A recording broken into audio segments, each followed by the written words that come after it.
আপনি তো চিটিংবাজ, আজ তো চিটিংবাজ। হ্যাঁ, গোয়েন্দাপিট লালবাজার আপনি তো চিটিংবাজ।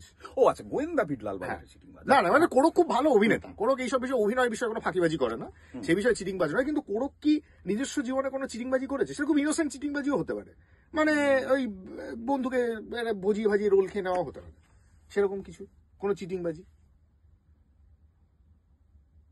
আছে। সেটা হচ্ছে ক্লাস 9-এর মাধ্যমিক পরীক্ষা, বুঝলে, মানে ক্লাস 9-এর নয়, ক্লাস 10-এর মাধ্যমিক পরীক্ষা। ক্লাস 10-এর মাধ্যমিক পরীক্ষা। তার আগে যে টেস্টটা হয়, আমি জানি একটা সাবজেক্ট আমি উতরবো না। কোনটা? অঙ্ক? অঙ্ক কি কঠিন।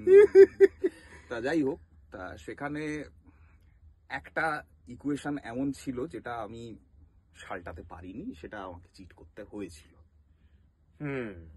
কিন্তু তারপরে এখন x = প্রেম ধরে নিয়ে মৃণাল গীতার সম্পর্ক বেশ ভালোই চলছে।